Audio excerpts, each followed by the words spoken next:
sería el concepto jurídico de la historia clínica? Eso más o menos sería el concepto de naturaleza jurídica. Creo que es un contrato,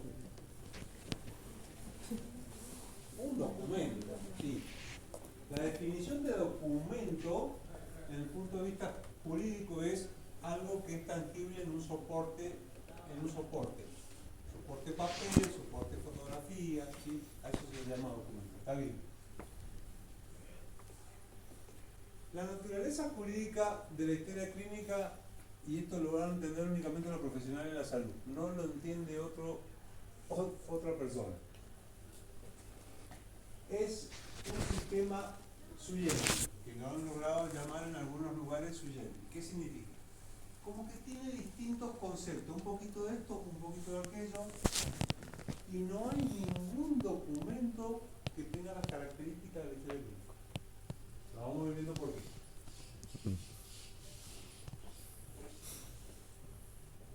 Acuérdense esa palabrita, la voy a dejar para el final, también adelantada acá. Presunción. ¿Ah? Presunción. Lo voy a dejar para más adelante, que a medida que les vaya explicando ciertas cosas la van a tener más clara. ¿Sí? La pregunta era si la historia clínica, ¿qué les parece? ¿Es un contrato? ¿No es un contrato? ¿Qué es lo que? Vamos bien. ¿Para qué también nos va a servir la historia clínica? Nos va a servir la historia clínica porque cuando yo tengo una demanda con una falta de responsabilidad, que nosotros llamamos mala praxis, el juez no tiene la menor idea de cómo se hace un tratamiento de conducto, cómo se hace un implante, cómo se hace un tratamiento periodontal, ni una operatoria, ni estética, ni un blanqueamiento, no tiene manera de saberlo. Entonces, lo que es mala praxis o juicios por responsabilidad profesional en salud tienen esa característica que es distinta a cualquier cosa. Si yo voy en un auto y choco y presento el croquis donde choqué, nadie le tiene que explicar después la ley de tránsito, porque la conoce. Analiza, pone y dice, bueno, este es culpable, chao, listo. Se comió el semáforo rojo, nadie le tiene que venir a decir, juez, pero el semáforo rojo, no, el semáforo rojo es el semáforo rojo. No le va a decir nada al juez, pues te va a salir a 70 en cuenta. Pero en mala praxis se da esa situación distinta que el juez tiene que resolver sobre un tema que no conoce. Es uno de los pocos casos que el juez no puede saber. No hay manera que sepa. Imagínense, nosotros estamos en un área que es odontología. Dentro de odontología tenemos endodoncia, periodoncia, implante, ortodoncia. Imagínense si tuviese que saber todo eso un juez para poder opinar. Y si nos abrimos del campo de la odontología, pasamos al campo de la medicina, olvídate, tendrían que ser resueltos los juicios por otras personas y no por un juez. ¿Sí? Entonces se da una característica única, que el juez tiene que basarse en los juicios de mala praxis, únicamente en esto, en la opinión de un perito. El perito es de alguna manera un colega de ustedes que va a ser citado para que dé una opinión.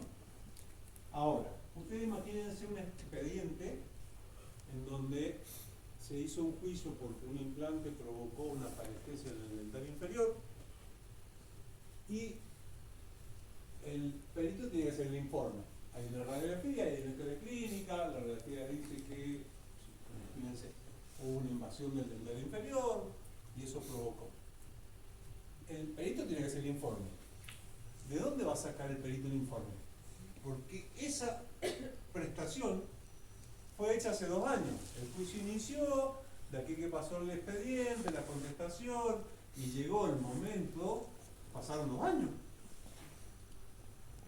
Entonces, esa valoración únicamente la va a poder hacer el perito, ¿de dónde? No hay manera. No hay otra manera. Ustedes no tienen la historia clínica y se quedaron hackeados.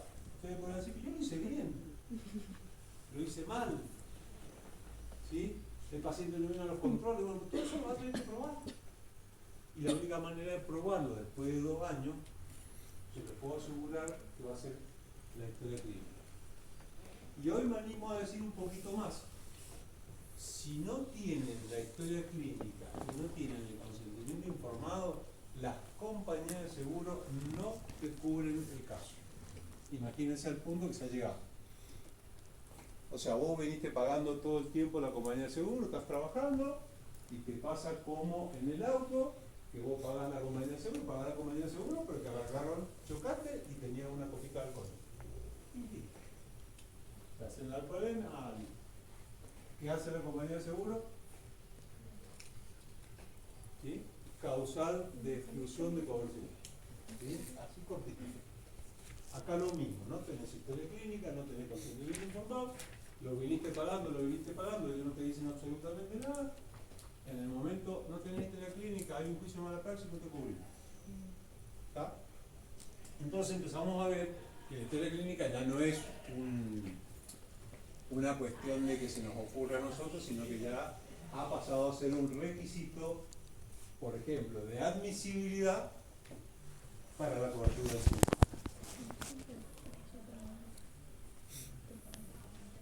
Vamos a hablar un poquito de qué es un contrato para que entiendan, porque muchas veces creemos que cuando atendemos al paciente, nosotros nos gustó tanto la carrera, nos gustó tanto el guardapolvo, hacer cosas por el paciente, nos encantó, lleno de humanidad, de ayudar a la gente, pero para el derecho, y para todos los abogados, más de alguno debe tener un pariente abogado, un hermano, un padre, ¿sí? Para todos los que estudian derecho, cuando ustedes están atendiendo a un paciente, para el sistema jurídico es una prestación de servicio, y eso es un contrato. Eso nace desde que el paciente te pide el turno.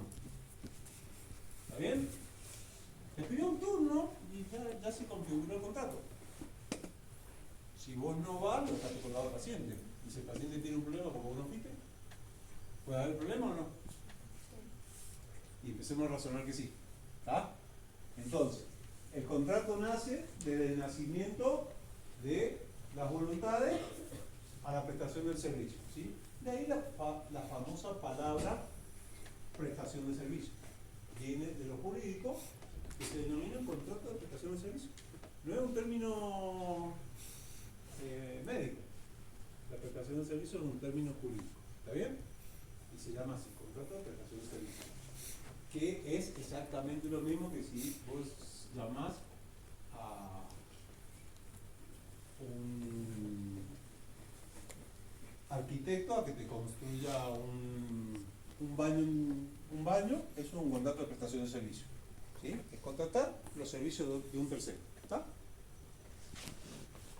Para que tengan una idea, esos contratos pueden ser formales y no formales. Por eso que nos cuesta entender. Como no firma el paciente que es un contrato, nosotros creemos que no es un contrato. ¿Ah? Entonces ahí tenemos que abrirnos un poquito de la apertura mental y entender que jurídicamente estamos ante un contrato. ¿Sí? De ahí que van a nacer un montón de obligaciones, pero no solo nuestras. ¿El paciente tiene obligaciones? ¿Qué obligación tiene el paciente? ¿El paciente realiza el tratamiento? No, asistir A ver, otro más. cumplir con las indicaciones Por ahí, por ahí. Cumplir con. con las indicaciones que le da el odontólogo. Tiene que pagar. ¿Ah? Tiene que pagar. ¿Sí? ¿Es una obligación? Sí. Tiene que pagar, usted no tiene que pedir por favor que pague. ¿Ah? A partir de ahora tienen que empezar a aprender que si vos vas al mecánico del auto y no le pagás, ¿qué te dice el mecánico? No estoy del auto. Está bien, nosotros le vamos a decir que devolverme el compósito. ¿Ah? Ya no podemos hacer eso, ¿no? Pero bueno, tenemos que entender que la prestación odontológica, si nosotros tenemos obligaciones, sí, pero el paciente también. Y tenemos que aprender a jugar con las obligaciones del paciente, porque si no, después no cobramos y la profesión quedan denigradas, pero en realidad es culpa nuestra. ¿Sí? Porque no cobramos como tenemos que cobrar y no valoramos nuestro trabajo como corresponde, ¿sí? Entonces, ¿es un contrato? Sí, el contrato puede ser formal y no formal, no importa, no nos vamos a meter de cuáles son los formales y no formales, no se metan tanto en eso. Pero sí entender que el paciente me llama por teléfono y hay una relación contractual. ¿Está? Obligaciones para él, obligaciones para mí, para los dos, ¿sí?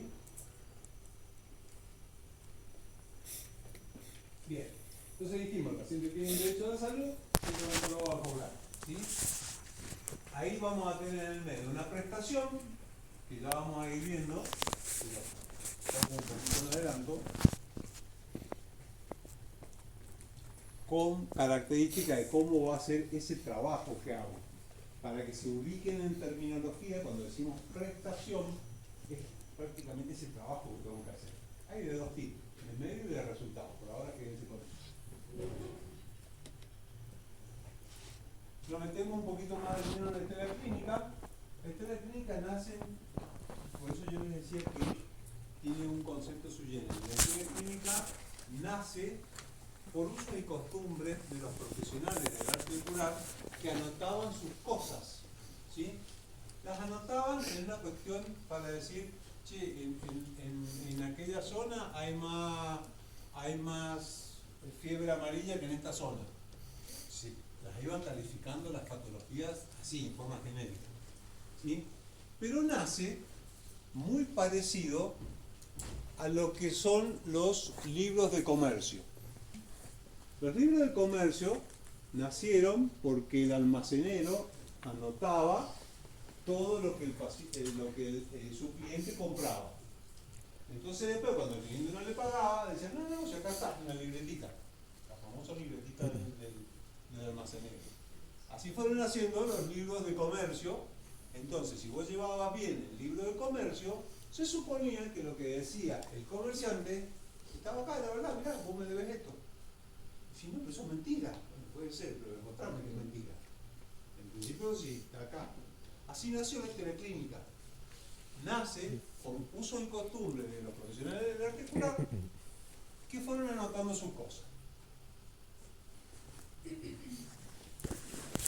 Esas anotaciones fueron haciéndose usos y costumbres tan importantes que ya, a partir de esta época ya más moderna, pasó a ser un documento legal.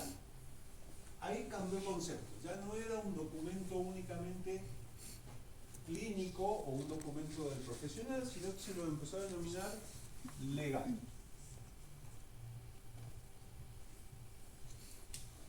Y aparece, fíjense, esta ley 26.529, para que se ubiquen en tiempo y espacio, aparece en el 2009. Hasta antes del 2009, o sea, ustedes dirán, bueno, que tiene su añito. Sí, pero en la historia no es nada. ¿Está? Yo me he recibido de odontólogo y esa historia clínica y esa ley no estaba, ¿sí? No existía. O sea, no había una ley, cuando yo cursé, por ejemplo, no había una ley que hablara de historia clínica. Esa ley vino a aparecer en el 2009, ¿sí? Aparece esa ley y recién ahí se habla legalmente de historia clínica. ¿Y qué dice? Ahí le tira una definición, un concepto, ¿sí? Dice que la historia clínica es un documento obligatorio, ahora es obligatorio, ¿sí? Cronológico, foliado y completo, donde constan las actuaciones realizadas del paciente, el profesional y los auxiliares. Esto que estoy poniendo yo en las diapositivas, si no quieren copiar, no copien, si quieren copiar, copien, si le quieren sacar fotos, le sacan fotos. Y si no, se meten a Google, ponen Levy 16529 y les va a salir todo lo que yo estoy hablando. ¿Está bien? Para que no se preocupen o si les gusta sacar fotos, les sacan, no hay problema. ¿Ah? Esto es un contenido que es público. Entonces, recién ahí estamos en un contexto donde dice, bueno, ahora tengo una ley y ahora me está diciendo qué es lo que es. Y si yo pregunto cuál es el concepto de historia clínica, tiene que ser esto. No yo. ¿Ah? No vamos a inventar un concepto. El concepto lo definió la ley. ¿Está bien? La misma ley habla de las características que tiene que tener la historia clínica cuando sea digital. Esto, entiéndanlo, que la parte digital avanza tanto que tampoco hay que sabérselo tan de memoria. Porque puede ser que nosotros sepamos un sistema digital y dentro de 2 años el sistema digital ya se modificó y pasó a otro. Pero ¿cuál es el sentido que le dio la ley? Que si yo estoy usando la historia clínica digital y yo el viernes puse que al paciente le di amoxidal 500, después el paciente me llama el domingo que estaba re mal, se recontra que te hinchaba la cara, busco el antibiótico y que sabía que no quiere ir al hospital, y se enoja conmigo, y yo voy el lunes y modifico que no le di amoxidal, vamos a decir que receté Optamox. O sea, la idea es que vos no puedas modificar lo que escribiste, ¿sí? Sino que cada actuación que vos haces debe quedar registrado. ¿Quién lo hizo? La hora en que lo hizo y el día en que lo hizo. Por eso debe tener una clave. ¿Sí? Entonces, vos tenés que tener todas estas posibilidades. Debe durar, debe tener autenticidad, a eso se denomina autenticidad, que no puede entrar cualquiera. No puedo cortar y pegar como un Word. No debería poder hacer eso. ¿Sí? Si mientras estoy escribiendo, borro. ¿Ok? Pero una vez que le di como para que ya quede grabado, listo. Si yo después lo quiero, no. Si al otro día lo quiero modificar, no. Podré agregar cosas. Podré venir el lunes y decir que atiendo que el paciente está con complicación y considero que la amoxidal no fue suficiente, se le cambia el antibiótico por uno más fuerte, un Optamox, a partir de hoy. ¿Tá? Eso sí lo puedo hacer, por supuesto. ¿Tá? Entonces, tenemos que tener un control de las modificaciones del campo. Esa sería la idea que tienen que tener.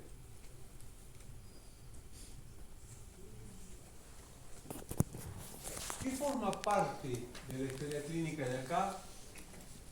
Todas estas son preguntas de examen, porque muchas veces decimos, bueno, ¿qué forma parte de la historia clínica?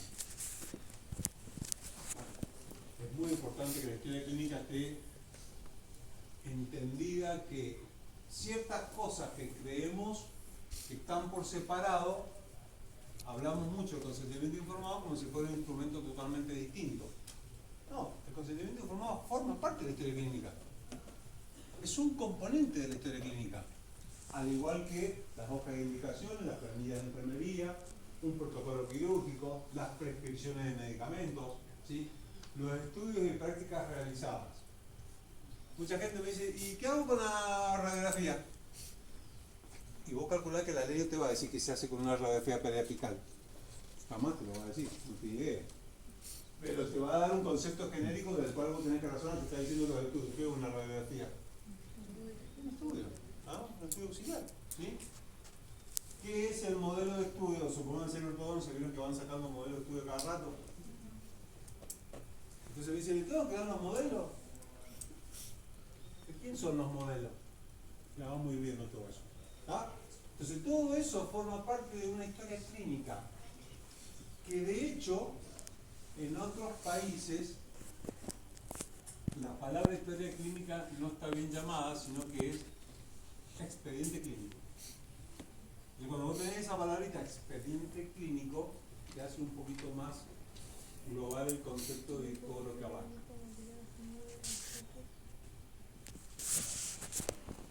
Según la ley, esto no está cumplido todavía, pero como proyecto tenía que tener un carácter único. ¿Qué significaba?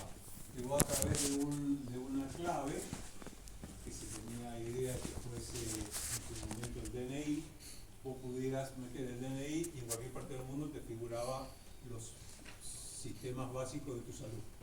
O sea, vos estabas en Europa, te chocan, meten el DNI y el DNI te tenía que figurar, así como antecedentes penales, te podría figurar si tenés problemas cardíacos, si sos diabético, si sos alérgico, si tenés por lo menos cierta, si estás con un trasplante, si sos inmunosupresor, ¿sí? Entonces, eso no está logrado, por supuesto que no está logrado, pero bueno, esa es la idea. Contenido. Una cosa es el contenido y otra cosa es la pregunta de qué forma parte de la historia clínica. El contenido significa qué estructura de cosas le vamos a ir poniendo a la historia clínica para que esté completa. Fecha de inicio, datos del paciente, datos del profesional, actos realizados por el profesional y los auxiliares, antecedentes genéricos, fisiológicos y patológicos, prescripciones de medicamentos, estudios principales, complementarios, intervenciones, ingresos y altas médicas. Eso, fíjense ahí el título, no va la firma del paciente. Historia clínica. No va la historia clínica del paciente. Ya vamos a ir viendo por qué. ¿A dónde va la firma del paciente? ¿Y el consentimiento informado qué es lo que es? Una parte de la historia clínica. Un papel dentro de la historia clínica. ¿Ok? Bien. Y acá empezamos con la logística esa que habíamos hecho, la naturaleza jurídica, que yo les dije, bueno, vamos a ir viendo que a medida que vamos charlando, nos vamos dando cuenta de que es complicada su naturaleza jurídica, yo les dije que era suyente. ¿Por qué? Porque la historia clínica, de alguna manera tenemos que entender que es del paciente. Entonces, y ahí viene lo raro. Yo la escribo, pero es del paciente. ¿Se entiende? No hay ningún documento que tenga esa característica. Que yo lo esté escribiendo, pero que sea de otro. ¿Sí? Si yo escribo un contrato, es de los dos. Si yo escribo si tengo una escritura de la casa, es mía. ¿Está? Pero yo estoy escribiendo una historia clínica que la escribo yo, pero es del otro. ¿Está? Así funciona. Por eso yo les decía que la historia clínica es un elemento de naturaleza jurídica suyente. Es una mezcla de un montón de cosas. Es del paciente a tal punto que a simple requerimiento se le debe entregar una copia autenticada. No se compliquen con la palabra autenticada, no significa que tengan que ir al escribano ni nada de eso, a hacer una copia fiel. Se lo denomina así y eso significa, supónganse, la va a dar la autoridad de la institución, pero si usted está en un consultorio privado, la autoridad son ustedes. ¿Ah? Y es lo mismo. Se la pueden pedir a vos, se la pueden pedir a la facultad, al centro de salud, al hospital, a la clínica, lo que sea. Va al paciente y dice, quiero mi historia clínica. Ok. ¿Qué hacemos? Ese procedimiento, se lo explico por ahí medio. Yo tengo la historia clínica original y ¿qué le voy a dar al paciente? Una copia autenticada. ¿Ah? Saco copia de todo lo actuado, le trazo una línea a ambas y la firmo. En la que me quedo yo, pongo, se le entrega copia al paciente. En la que le entrego al paciente, después de esa línea, para que no me agreguen cositas, no me hagan cosas raras después, le trazo la línea y le firmo, se entrega copia al paciente. ¿Está bien?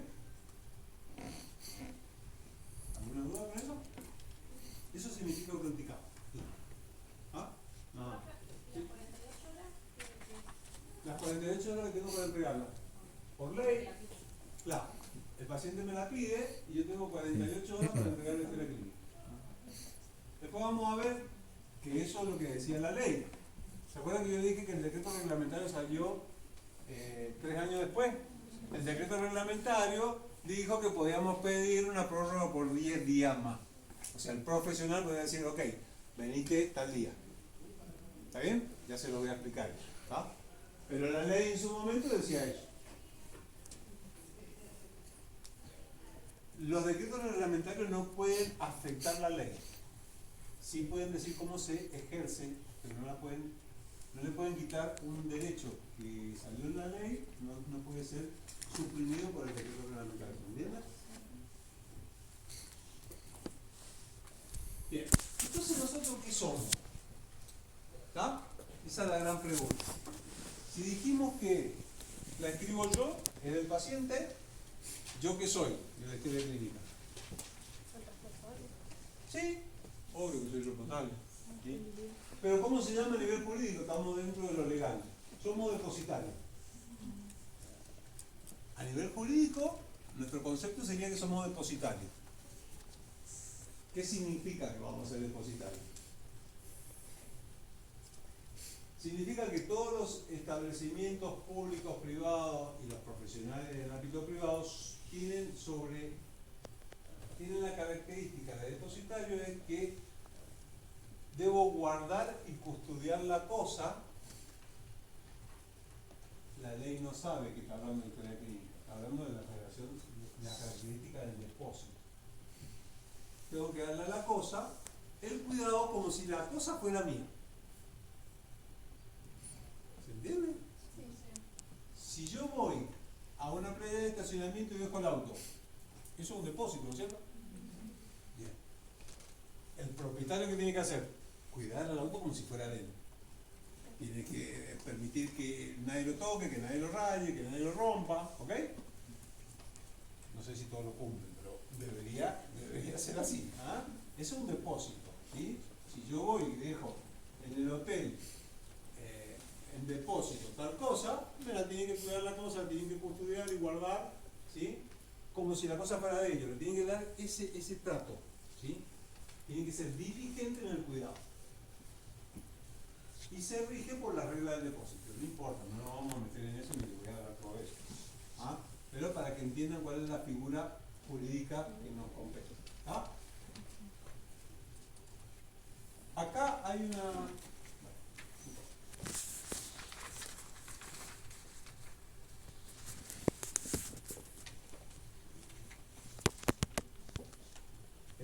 acá hay un tema de quién nos puede pedir historia clínica, que lo vamos a ir viendo a medida que vayamos charlando. Esto se fue privando un poquito porque hubo una época en donde las historias clínicas eran usadas con información.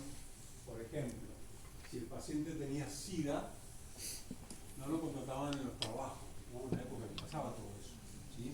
Entonces habían cosas a nivel de historias clínicas que si se enteraban terceras personas se podían afectar ciertos derechos del titular. ¿Ah? Entonces, en base a eso, fueron haciendo que no, la información que hay en una historia clínica no es para cualquiera y no cualquiera la puede tener, ¿sí? Entonces se fue reglamentando quiénes podían solicitar una historia clínica, ¿sí? La idea es evitar que llegue a terceros que no estén autorizados. Si yo lo autorizo a alguien que vaya a buscar mi historia clínica, pues, perfectamente por ahí, ¿está? Lo tengo que autorizar.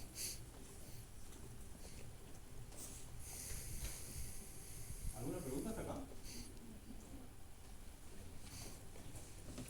¿Quiénes la van a pedir? El paciente, su representante legal, el cónyuge, el concubino, obviamente que esto se tiene que probar. En el caso de ontología no es tan grave, ¿no? A mí cuando me preguntan, mirásela, digo, no te metas en eso. Pero puede suceder que a nivel conocimiento, y esto se los cuento porque hay veces que un odontólogo ha llegado a puestos jerárquicos importantes. Hoy en día la directora del Hospital Sigón